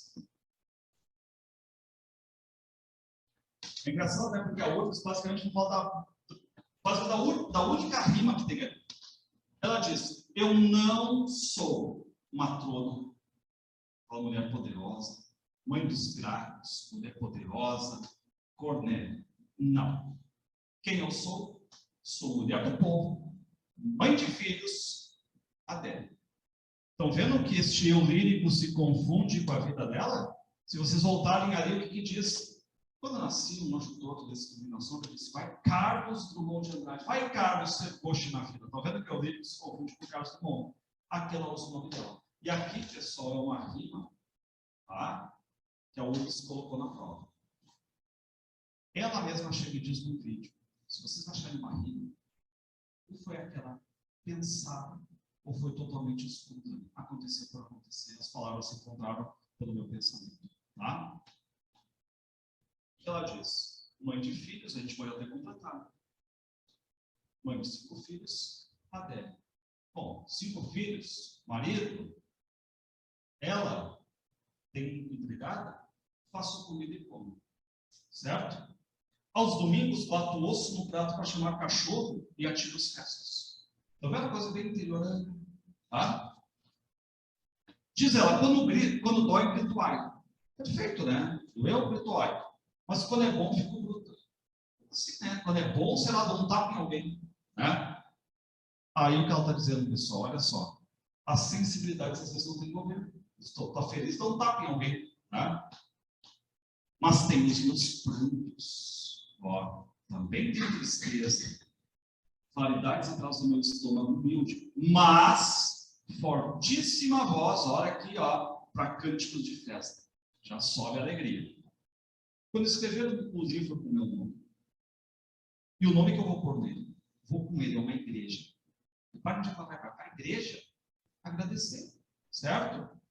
Vai chorar, esquisita como uma dama. Tá? A gente está vendo a todo momento já a pessoa aqui, religiosidade, mãe, tá? Mundo interiorano. Esse sensorial aqui também, pessoal, esse aqui cuida de uma prova. Olha só, é desse tamanho, tá inteirinho, tá? Os que não estão inteiros, vocês vão ver que tem assim um colchete, reticências, um colchete, tá? Olha só, é perfeito para botar uma prova sensorial. Fica pensando. Sentidos aguçados agora. Obturação é da amarela que eu ponho. Obturação de dente, certo? Eu estou pensando nisso. O Drummond fazia poema sobre dentadura. O modernismo permite, né? Até então, nos anos 70, tinha aquela obturação mais amarelada, aquela resina, e aquela mais escura. Hoje tem a branquinha e tudo mais, né? Pimenta e cravo, pensa em uma pimenta na boca e um cravo. Eu me lembro que o meu avô no interior tinha sempre uma salsinha no meio da boca, assim, né? Mastigando. Mas, ó, pimenta e cravo, mastigo a boca nua, todo mundo tá vendo. E me regalo. Olha, a pessoa tem dor. Qual é a vaidade? Ah, me vou ver assim. Não, mastigo a boca nua, todo mundo tá olhando, mastigando pimenta e cravo. Amor. Tem que falar o meu bem. A gente tem que ser querido. Tem que me dar caixa de música de presente. Tem que ser romântico. Caixa de música, lembra, né? Principalmente 15 anos, se dava, né? E conhecer vários tons para uma palavra só. Pode saber só uma palavra, me chamar de amor. Mas tons diferentes que tu chama essa pessoa. Tá? Você tem um vocabulário gigante, mas o tom diferente. Espírito, se for de Deus, eu adoro, está aprovado para a medicina. Agora, espírito, se for de homem, eu testo com meus 6 instrumentos. 5 sentidos e alguns dizem que a gente tem um sexto, sei lá, percepção. Tá? Agora, pessoal, vocês estudam português, né? Sabem que aqui tem uma questão chamada de paralelismo. Fico gostando ou... Fico esperando. Fico gostando ou... Fico e verbo no gerúndio. Tipo, fico gostando ou fico odiando. Agora entendo, eu fico gostando ou perdoo. Se o cara for bom, fico gostando. Se o cara for um canalha, perdoo. Repara que ela não odeia. Por quê? Porque perdoar é bíblico. Perdoar é divino. Até aqui transparece a religiosidade. Tá? O cara pode ser o pior do mundo. Não importa. Perdoa. Perdoar é divino. E aqui, lembra que eu falei a questão de vida eterna? Ó, procuro sol. Porque estou viva. Sou bicho de corpo. Estou viva. Sombra. Eu sei que eu terei depois. E é mais vida. Tá? Repare que rapidamente, pessoal, ela coloca vários temas aqui. A mulher do interior, amor, Deus, vida eterna. Tudo basicamente ligado aqui à questão, né, religiosa interiorana. Pessoal, está indo, os poemas estão indo, estão com dificuldade, não. Tranquilo? Ela não é uma poeta difícil, tá? Esse é o recado. A gente começa com 2 livros, digo eu, fáceis, se não vierem com questões ruins, tá? Se forem honestas, são questões boas para fazer. Orfandade, lembrando, ela perdeu a mãe quando ela tinha 14 anos e o pai que ela vai sentir muito mais quando ela já é casada com 5 filhos. Orfandade, ó. Meu Deus. Aqui não é aquela coisa assim, tipo uma, sei lá, uma interjeição. Meu Deus do céu. Ela está chamando, tipo, no vocativo. Meu Deus. Deus. Me dá 5 anos, Deus. Me dá 10 anos, me dá 20 anos. Marcelo Rubens Paiva. Me dá aquele momento anterior. Me dá um pé de fedegoso, uma planta, com formiga preta. As brincadeiras dela, brincadeira de pessoa do interior, né? Do árvore, subir na árvore, enfim, né? Pegar uma fruta, uma formiga. Me dá um Natal de sua véspera. Pessoal, Lembrem, o Natal normalmente é aquela reunião familiar. Não sei como é que está hoje na família de vocês, mas eu me lembro. Hoje mudou muito, né? Mas eu me lembro, assim, uns 30 anos atrás, vinha um pessoal do interior na nossa casa, mas vinha uma semana antes, e aquela agitação toda até chegar o Natal e um dia depois ir embora, peru durante toda a semana, né? Enfim, aquela coisa toda. Mas olha só, pensa no interior. As famílias chegando, né? Elas assim, me dá um Natal, eu não quero Natal, um símbolo, por exemplo, de presente, tipo assim, não, eu quero Natal e sua véspera. Por quê? Porque eu quero sentir o ressonar, o barulho das pessoas no quartinho. Isso significa o que, pessoal? A questão da família. Tá? Me dá alegria fia para eu brincar, me dá minha amizade. Me dá uma noite para eu dormir com a minha mãe. Me dá a minha mãe, Deus me dá a minha mãe, alegria sã e medo remediável. É legal esse verso medo remediável, porque a mãe ela vai ser um remédio contra o medo. Ah, estou com medo de dormir. Vou lá, durmo com a minha mãe. Ela vai lá e remedia esse medo, né? Me dá a mão, me cura de ser grande. Porque ser grande, passagem do tempo, significa o que também a pessoa lidar com perdas, né? Oh, meu Deus. E ela cita, claro, orfandade, né? Meu pai. Tá? Poema curto, mas que ela também dá uma ideia, né? Do que é a vida dela aqui. Poema esquisito. Só pergunta, por que é esquisito?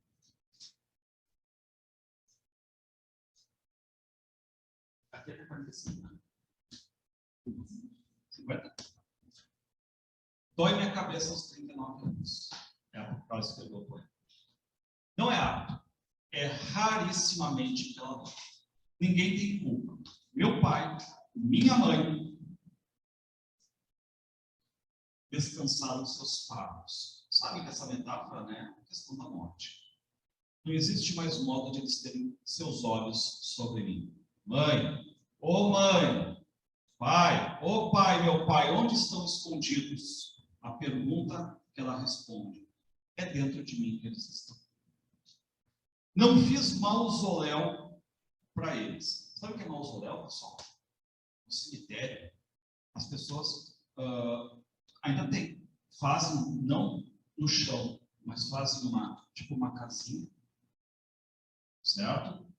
Em que tu coloca lá a lápide, foto, aquela data de nascimento, morte, uma frase. Enfim, as pessoas depositam flores em cima. É assim, né? O mausoléu.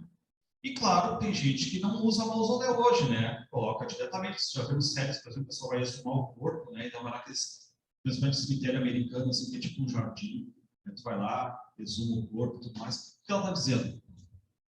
Não fiz mausoléu para eles. Não tem nada de sofisticado no cemitério onde eles estão enterrados, tá? Pus os dois no chão. Nasceu lá, porque estão no chão, tem, né? Porque quis, não fui eu que plantei. Um pé de saudade roxa, que é uma planta, uma flor, que abunda nos cemitérios, tem muito nos cemitérios. Não fui eu quem plantou. Quem plantou foi o vento, a água e a chuva, foi a natureza. E quem vai matar essa planta, essa flor, vai ser o sol. Muito bem, então está dizendo, estou deixando a natureza agir. Passou o dia de finados e eu não fui lá. E a gente começa a achar estranho, esquisito realmente, o título é poema esquisito, só um pouquinho. Tá? Tu não é religiosa? Aí dia de finados é o dia de homenagem aos mortos. E dia de finados tu não vai visitar teus pais. Passou o aniversário deles, eu também não fui. Aniversário a gente pode contar até 4 datas, né? Nascimento, morte, nascimento, morte. Mas finados, 5 datas. Tu, Adélia religiosa, tu não foi lá visitar teus pais. E ela explica a questão. Para quê? Se para chorar qualquer lugar me cabe. E ela diz, é de tanto lembrá-los que eu não vou. Por que eu não vou lá e será em 5 datas específicas? Porque eu penso todos os 365 dias do ano deles. Então não preciso ir para lembrá-los, porque todos os dias lembro deles. Tá? É de tanto lembrá-los que eu não vou. Ô pai, ô mãe, dentro de mim respondem os meus pais. Só que de forma carinhosos, queridos, tenazes, duros, porque o zelo, o cuidado do espírito não pode ter esses carinhos. E como é que eles respondem, pessoal? Cuidem aqui, tá? ela simula a fala dos pais, uma fala interiorana. Não fala filha, falam fia, oi fia. Aquela coisa bem de simulação do interior, tá? Bonito, né, esse poema esquisito aqui, né? Bonito. Isso faz aquela parte ali, né?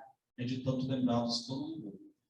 Isso cada vez vai ser mais, né, pessoal, com aquela questão toda de cremações hoje em dia, né? As pessoas estão muito mais não no sentido de visitação, mas sim de lembrança, né? Olhar uma foto, enfim. Esse aqui é um dos que eu adoro, pessoal, tá? Eu acho prontinho para a prova. Aliás, semana que vem, a gente trabalhar mais duas, pessoal. Eu vou deixar mais centrado, se não me engano, são 7 aulas, deixar mais centrado para as novas agora, né? Enfim, um pouquinho mais de tempo, saber todas as mais coisas novas. Mas semana que vem, daí eu já pego as 4 aulas que eu dei, pego tudo que caiu na URG sobre elas, tá? E também algumas questões que eu já tinha feito sobre simulado e tudo mais, tá? Para primeiro depois. Na minha cidade, sabe quando tu conhece tanto autor que vai aqui, Divinópolis, Minas Gerais, os domingos, feriado, tarde, não é manhã nem noite, 2 adjuntos adverbiais, até ser. Tá explicando prosa, nos domingos na minha cidade, nos domingos de tarde, as pessoas se põem na sombra, longe do sol, na sombra, com faca e laranjas. Ok. Tem laranjal, pegou a fruta, está cortando tudo. Tomou uma fresca, a fresca é a sombra, né? E rindo o rapaz de bicicleta, a campainha desatada, o ar enfeitado de laranjas. Aí estão ali comendo laranjas, né? Passa alguém na bicicleta, tem a campainha, né? Fica tocando a campainha ali e tal, o ar cheio de laranja. No meu tempo a gente colocava prendedor com tampinha de margarina para fazer barulho, né? Aquele olho de gato. E ela diz, trembão, bobagem. Pessoal, típica cena interiorana. Tá? Ou, vamos pensar, estamos na praia, chimarrãozinho na frente, aquela coisa toda. Tá? Aí ela vai fazer uma crítica. Ó. Daqui a muito progresso técnico e lógico. Ela não fala tecnológico, ela fala tecno e lógico. Ela cria um neologismo, uma palavra nova. Ela está dizendo que sim, o progresso vai ser negativo. Daqui a muito progresso técnico e lógico. Quando for impossível detectar o domingo pelo sumo, pelo cheiro das laranjas no ar e pelas bicicletas. Ou seja, quando chegar o progresso e as pessoas não mais estiverem na frente com faca e laranjas lá dentro de casa com o celular, não mais estiveram com a bicicleta andando, mas lá dentro de casa com o celular, o que vai acontecer? Como é que eu resgato isso? Em meu país de memória e sentimento, basta fechar os olhos e ficar pensando que é domingo, domingo, domingo. Como é que ela faz o resgate? Pela memória. Tá? Pela memória. Como nós fazemos, né, pessoal? Vamos supor, tu viajou para algum lugar, faz tempo que tu não viaja, tu vai pegar uma foto.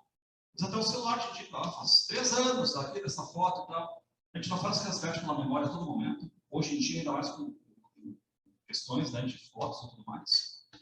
Mas cuidem, né, que o ponto de vista dela sobre o progresso, qual é que é? Uma espécie de extermínio de, não digo tradições, mas de costumes interioranos. Pessoal, esse poema aqui é metapoesia, já caiu na URGS. E como vocês conhecem o ponto de vista dela, que ela diz que a poesia é divina, a poesia vem e ela não tem como fugir dela. Se não vem, não escrevo. Mas se vem, tem que pegar o papel e escrever. Quantos? Não sei. Deus não diz quantos. Sedução. Pessoal, quem é que vai seduzir? A poesia. A poesia me pega com a sua roda dentada. Forte. E força a poesia a escutar imóvel seu discurso esdrúxulo. A poesia me abraça atrás do muro. A poesia levanta a saia para eu ver. Amorosa e doida. A poesia está tentando seduzir. Acontece a má coisa. Eu deixo de seduzir. Eu lhe digo, também sou filho de Deus, me deixa desesperado. A poesia, responde passando a língua quente no pescoço. Está usando aqui, pessoal, aquela questão da sedução. Eu corro, a poesia corre mais. Eu grito, ela grita mais. 7 demônios mais forte. Quem é mais forte? O eu lírico ou a poesia? A poesia. Me pega a ponta do pé e vem até na cabeça fazendo sulcos, né? Buracos profundos. É de ferro a roda dentada. Tem como fugir? Não. A poesia vem, eu tenho que colocar. Tá? Sobre o que o poema é, pessoal? Poesia sobre poesia. Qual é o resumo? Quando bate a inspiração, a poesia nela, ela é tão forte, faz rasgos, sulcos profundos na figura. Tá? Não sei se falei para vocês, existe uma linha de pensamento na literatura que ela diz o seguinte: vocês não precisam saber nada da Terra. Poema é poema. Pega qualquer um dela e lê. Agora, existe uma outra que diz assim, ó, que o biografismo ajuda muito. Demais, demais, demais. O biografismo, lá pelos anos 90, foi meio deixado de lado. Depois, pessoal, nesses últimos anos, eu estou, tá? Principalmente para a literatura comparada. Tu começa a ver, ó, às vezes, isso aqui influenciou o poeta a mudar o caminho da sua poesia. Tabaréu. Sabe o que é tabaréu, pessoal? Tabaréu é interiorano. Caipira, caboclo. Ela está dizendo, eu sou tabaréu, eu sou interiorano. Vira e mexe, eu penso numa toada só. Já vimos isso. Fiz curso de filosofia, também sabemos disso. Só para escolar o pensamento não. Não pensem de mim que vai ser a poesia mais filosófica do mundo, longe disso. O mais universal a que eu chego é a recepção de Nossa Senhora de Fátima em Santo Antônio do Monte. Pessoal, eu vou falar de uma procissão. Já viram na procissão? As pessoas indo atrás lá do padre, de uma santa, né? Enfim. 2.000 pessoas com velas louvando Maria no morro de escuro, pedindo bom parto, moço de bom gênio para casar, boa hora para nascer e morrer. Pergunta para vocês, as pessoas rezando ali, pessoal, tá? Nessa procissão, elas pedem dinheiro, fortuna? O que elas estão pedindo? Bom parto. Engravidou, que venha com saúde, tá? Tiver uma filha, que se case com um moço de bom gênio. Boa hora para nascer e boa hora para morrer. A consciência de que nós estamos num lugar transitório, tá? Bem religiosidade. O cheiro do povo espiritado, esse, isso eu entendo sem desativo. Devem que o poema 2 do Grande Desejo diz: não sou Cornélio, mãe de graça, sou mulher do povo. O cheiro do povo, eu entendo. E o título do Tabaréu, Interiorano. Pessoal, aqui não tem nada a ver com ela, mas ela está dando para vocês o enredo do tema. Tá? Ó, vocês querem filmar? Estou dando para vocês o enredo do tema. Mas acompanhe aqui, pessoal, tá? Ele, personagem número 1, ele me amava. Mas não tinha dote. Só os cabelos pretíssimos e uma beleza de príncipe de histórias encantadas. Então, reparem, nós temos uma mulher ali, tem um pretendente, lindo, maravilhoso, só que não tem dinheiro. O que o pai disse? Não tem dinheiro, não vai ficar com minha filha. Bom, não tem importância. Se eu não tenho dinheiro, falou a meu pai. Se é só por isso, espere que eu vou juntar dinheiro. Foi-se com uma bandeira, um objetivo. E ajuntou ouro para me comprar 3 vezes. Na volta, problema, me achou casada com o Dom Cristóvão. Vocês viram que eu vou juntando conjunções onde não tem, né, pessoal? Os poetas, eles são sintéticos, né? Pode fazer esse trabalho também de botar um maço, enfim. Transformar a poesia em prosa, entendeu? Pessoal, quantos homens tem aqui? O pretendente número 1, sem dinheiro e só beleza. O pai, o 2. E o pretendente 3 que se casa com ela. Quando ele volta com dinheiro, é tarde demais, ele já está casado com outro. O que ele vai dizer? Perdi. mas estimo que vocês sejam felizes. O que o pai vai dizer? Olha, o melhor do amor é só memória. Tu não ficou com ela, mas pensa, tu poderia ter ficado. O que diz o 3? Não pistola? Tu demoraste tanto que... Quem é que não falou nada? Ela. Só eu não disse nada, nem antes e nem depois. Qual é o enredo para um tema que a Adélia Prado nos fornece? Uma sociedade patriarcal, que a mulher não tem voz, certo? Quem decide o destino dela é o pai. Ela está dando para vocês o enredo para o tema. Então eu quero que vocês cuidem com este poema aqui agora. Briga no beco. Que aqui é diferente. Aqui é a mulher que vai para o pau. Briga no beco. Encontrei meu marido às 3 horas da tarde. Assim, bem flor do movimento, né? Com uma loira oxidada. Tomavam um guaraná os dois e se riam os desavergonhados. Ataquei os dois por trás com mão e palavras que nunca suspeitei conhecer. Sabe quando tu ofende, tu usou palavras? Nunca usou isso. Falei. Agora tá, deu. Falei. Olha que foi tão forte a visão. Voaram 3 dentes. E eu gritei. Esmurrei os dois. E gritei meu ovo a torrente de impropérios de palavrões. E olha agora a hipérbole do exagero. Ajuntou gente, até a natureza fica ali, né? Escureceu o sol. A poeira dançou como cortina. E ele, meu marido, me pegava nos braços, nas pernas da cintura, e eu, sem me reter, virei peixe, piranha, bicho pior, fêmea ofendida. Eu uivava. Eu gritei, e repare na pessoa hipérbole, até a cratera exaurir-se. Quando não pude mais, fiquei rígida. As minhas mãos na garganta dele. Nós dois petrificados, eu sem tocar no chão. Parece que ela está aqui e ele também está aqui, só que estava sobre ela, né? Não sabemos o que aconteceu depois, mas ela disse, quando eu abri os olhos, as mulheres abriam alas e tocando me pedindo graças. Desde então, eu faço milagres. Reparem que ela é diferente daquela outra mulher do enredo com o tema. É totalmente passiva, não fala nada. Aqui ela pegou o marido traído, bateu nos dois, o marido foi para cima dela, juntou gente, os dois tal, mas reparem quando ela abre os olhos, está todo mundo assim, ó. Parecia que tinha alguém que tomar essa frente, foi ela que tomou essa frente, né? Então todo mundo está tocando nela, tipo, ó, seu modelo a partir de agora, ó, isso aí. Pessoal, olhem que poema lindo também esse aqui chamado Janela. Se eu pedir para um cronista fazer uma crônica sobre janela, sabe o que ele faz? Né? Qualquer assunto é assunto. Poema, janela, palavra linda.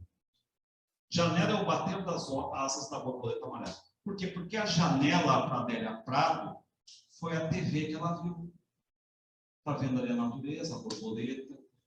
Abre para fora, a janela que faz isso aqui. As 2 folhas de madeira toda pintada, uma janela simples, jeca, de azul. Eu pulo você para dentro e para fora. Ela não precisa usar a porta de casa, ela pula a janela, certo?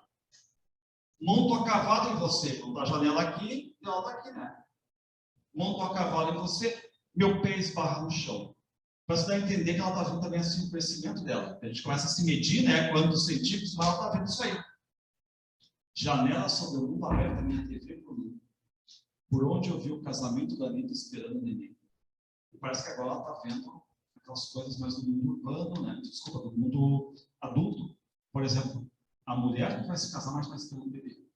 Não se esqueça, né? Principalmente no interior, aquela coisa de engravidou, vai ter que casar. Por onde eu vi a mãe do Pedro Cisterno urinando na chuva. E parece aquela passagem do tempo, por onde eu vi o meu bem chegar de bicicleta e dizer ao meu pai, minhas intenções com sua filha são as melhores possíveis. Então ela pega cenas de infância, crescimento, até, por exemplo, um pedido de noivado ali.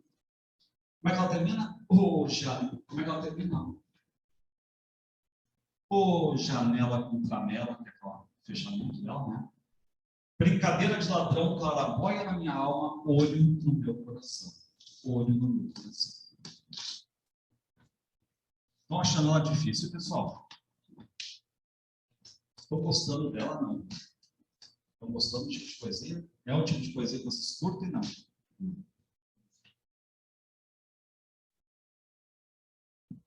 Diz mais, ensinamento. Caiu na URGS, caiu no Enem. Os dois contemplaram esse poema, tá? Qual é o ensinamento aqui, pessoal, tá?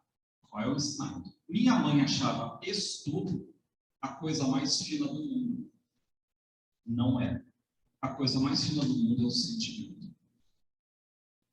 Tanto é que vocês têm sentido. Agora, o que ela vai fazer, pessoal? Ela vai exemplificar. Aquele dia de noite, meu pai fazendo serão, trabalho dobrado, ela, minha mãe, falou comigo. Coitado do teu pai, né? Até essa hora, um serviço pesado. A minha mãe arrumou pão e café, deixou o tacho no fogo com água quente. Ela não me falou em amor essa palavra de luxo. Pessoal, a pergunta é, o pai está ali trabalhando dobrado, certo? Trabalhando dobrado. O que a mãe diz? Olha, melhor, filha, é o estudo. Estudo é a coisa mais fina do mundo. Tem que estudar, tem que estudar. Aí o que a filha deve haver da relação dos pais? Tá? O cara está trabalhando.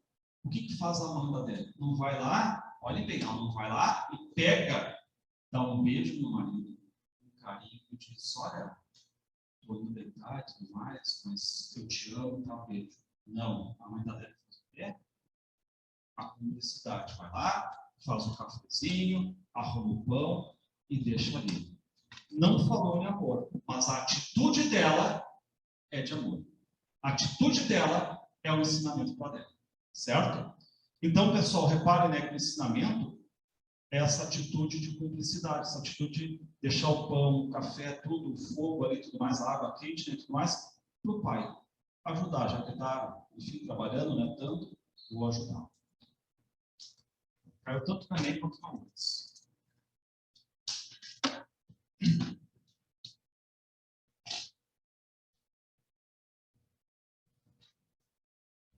Pessoal, o poema 112 também é muito bom para fazer questão, tá? Reparem aqui, mortes sucessivas. Ela vai citar 3 mortes, tá? 3 mortes. Quando minha irmã morreu, a dele era um toquinho de nada. Quando minha irmã morreu, eu chorei muito. Tá? Chorou muito pela perda. E me consolei depressa. Tá, a gente entende, é pequena, né? Vocês não têm nem noção do que é uma morte ainda, tá?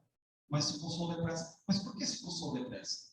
Tinha um vestido novo e moitas no quintal onde eu ia existir.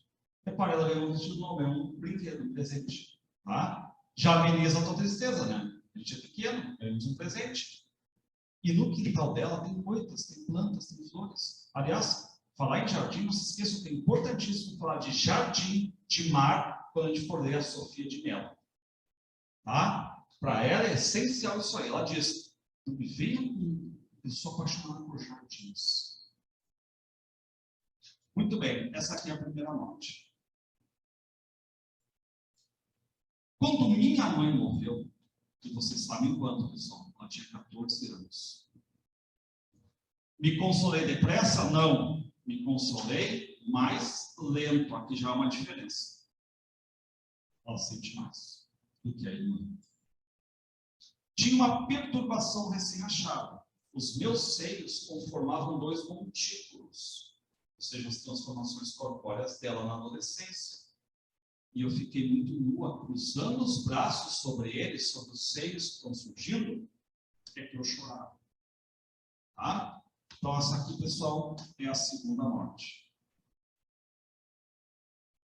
Quando meu pai morreu, lembrando, casadas, filhos e tudo mais, nunca mais me consolei.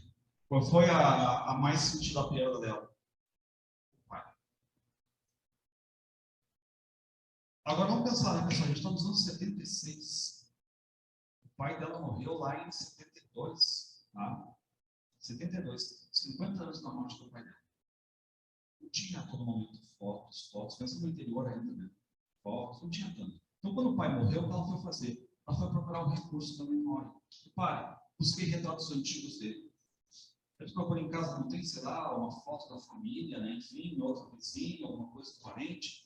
Procurei conhecidos do meu pai, parentes que me lembrassem de sua fala. Isso era o que meu pai falava, mas como é que era o jeito dele. Seu modo de apertar os lábios, de ter certeza. Ela quer lembrar do pai, né? Até, enfim, os mínimos detalhes. E ela diz: quem me consolará desta lembrança? Os meus seios se cumpriram, me fiz mulher. E as moitas, onde eu existo hoje, são pura sarça ardente de memória. Ou seja, ela usa, né, as moitas dela como aquela figura da sarça ardente. Estão sempre pegando fogo, mas nunca são consumidas. Porque estão sempre ali trazendo memória para ela. Sempre trazendo memória. Muito bonito esse poema também, né? O pessoal tem como deslocar a vida dela nos poemas? Não tem como. A todo momento é isso. Tá, eu sei que enredo com um tema ali, pega ali, sei lá, o liga no B, é aquela coisa mais. Eu só vou marcar aqui para vocês, tá, pessoal? Também assim, homenagens a Fernando Pessoa, Castro Alves, Drummond. Eu não acho tão bonitos quando um poema de homenagem, sabe? Eu não vejo aparecer muito em prova. Sofia de Mel tem poema de homenagem a Manuel Bandeira, por exemplo. Castro Alves, Drummond, Guimarães Rosa. Mas como eu falei para vocês, né, são 113 poemas, pessoal. Estou pegando aqui alguns. Tem vários outros muito bons. Eu peguei aqueles que eu acho que são perfeitos para fazer prova. Eu sempre coloco, e por incrível que pareça, todas as questões que eu hoje colocou basicamente estão em cima desses poemas aí até agora. Sabe quando tu lê e tu diz, olha, isso aqui é bom de uma questão. E, pessoal, agora a gente tem o último poema que finaliza. Tá? Que finaliza. Como é que é o nome? Alfândega. Chegamos na alfândega. Vamos pagar a taxa agora, né?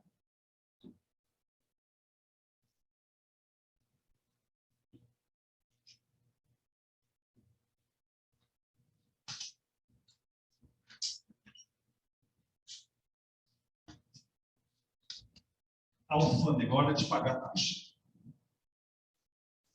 Cuidem bem que ela diz: o que eu pude oferecer sem mácula. Pessoal, às vezes é aquela palavrinha que atrapalha o entendimento. Mácula é mancha, é nódoa, é sujeira. O que eu pude oferecer sem mácula, ou seja, o que eu pude oferecer puro. Número 1, meu choro por beleza ou cansaço. Esse é o número 1. Um dente esraizado, um dente com raiz. O preconceito favorável a todas as formas do barroco na música. 3. E o Rio de Janeiro, que eu visitei uma vez e me deixou suspensa de tão lindo que ele é. 4. Tá? Já está dizendo para nós, o que eu posso oferecer para você sem mancha alguma, sem mácula alguma, sem nota alguma, totalmente puro.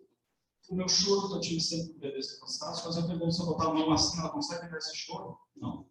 Não é como é. O meu dente esraizado, sim. Um dente com raiz, sim. Se eu botar a mão aqui, ela me dá. O preconceito, o gosto dela por uma música, que é um gosto pessoal. Tem como? Não tem como.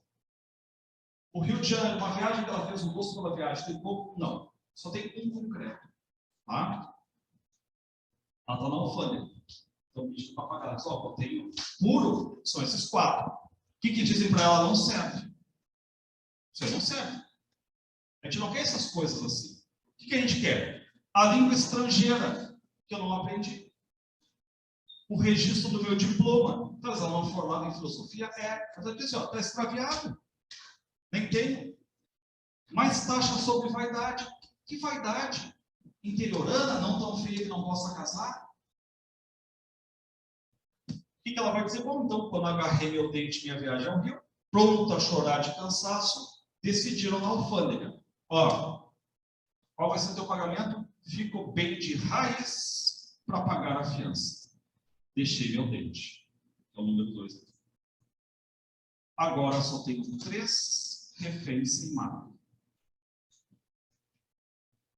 São aqueles ali. Tá? Esse é o número do penal, 113, eu encerro a alfândega, como se nós estivesse agora para pagar. E só para finalizar, pessoal, tá? Quando o Fernando Pessoa, ele inventou na mente dele, aquele Alberto Caeiro, ele foi lá e fez 49 poemas, segundo ele, a fio, e deu o nome de guardador de rebanhos. E eu cheguei e disse assim, ó, eu sou um guardador de rebanhos. Está pensando em rebanho? Animal. Mas ele disse assim, os meus rebanhos são os meus poemas. Aí tu começa a ver a metáfora. A Adélia Prado, numa das entrevistas, disse assim, ó, eu botei o título bagagem, porque o que a gente leva numa bagagem quando a gente viaja? A gente leva, enfim, né, roupa e tudo mais. Mas no caso do poeta, o que eu levo? Eu levo meus poemas. Tá? Então, a minha bagagem tem os meus poemas. Como se estivesse ali na mala dos meus poemas. A bagagem fosse um local onde ela despeja os poemas dela. Tá? Muito bonita essa explicação dela aqui. Né? Fechando, então, pessoal.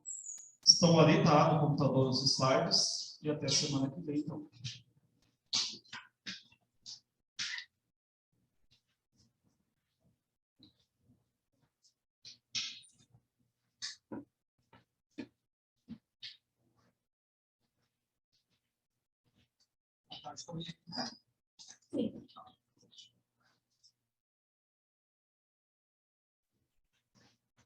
Sim.